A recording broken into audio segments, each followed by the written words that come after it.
In this video, we will show how to deploy a Kubernetes cluster using metal3. We are assuming that metal3-dev-env is deployed. The provisioning process has three components: cluster, control plane, and workers. Custom resources belonging to cluster API and its metal3 extension are created in the process. First, we set the cluster name. Next, execute the provision cluster script. This process is similar in all three components.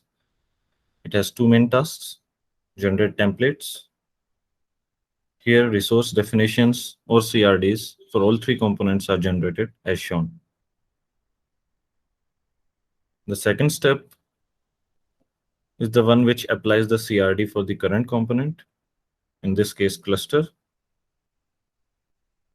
In short time, we can see the created cluster and the metal3 cluster resources.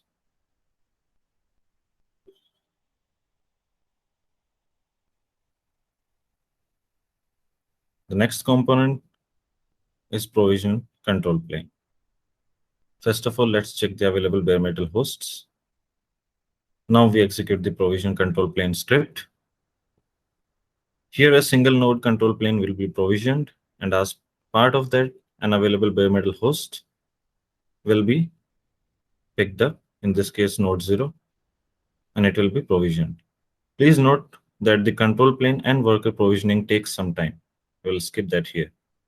As shown, control plane related CRDs were created and node 0 is being provisioned. Note that the machine should be in running state for the provisioning to finish. Next, we execute the provision worker script. This is the worker component. A process similar to the control plane's case is followed here, except instead of a kubeadm control plane, we have a machine deployment here, which manages the worker machines. The provisioning is finished once the associated machine is in the running state. To add more workers, we will see in some time, we can simply scale up the machine deployment created. And the similar process as this one will be followed to provision the new workers as well.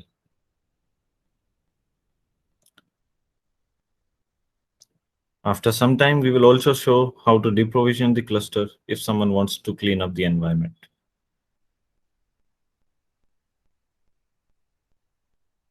Now, as you can see here, the machine deployment was scaled up.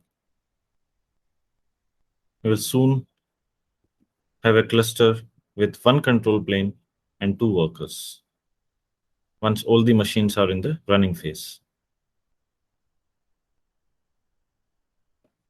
After that, we'll try logging into the cluster.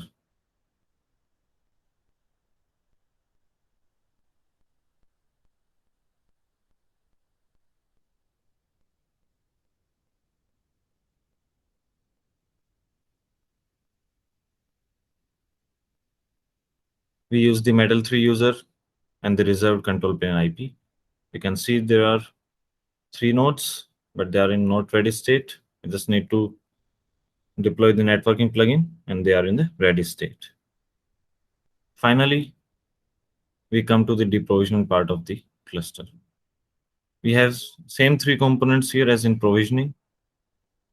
To just remove a few workers, we can simply scale down the machine deployment. Workers will be picked and marked for deprovisioning. Their associated resources will be deleted. The bare metal hosts are being, in this case, node 2 is being deprovisioned, and they will reach the available or ready status again, and they can be used for a new deployment. This process takes some time. The deprovisioning scripts use the CRDs generated during the generate template section mentioned during the cluster provisioning step.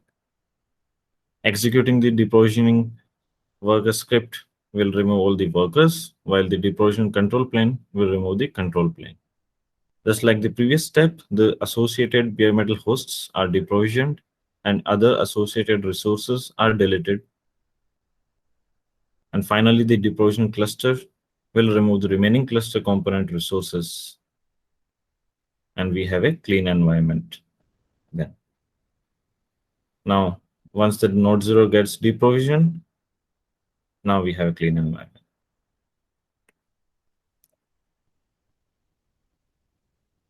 Note that we cannot reprovision a control plane within the same cluster. So in that case, it's recommended to deprovision the whole cluster.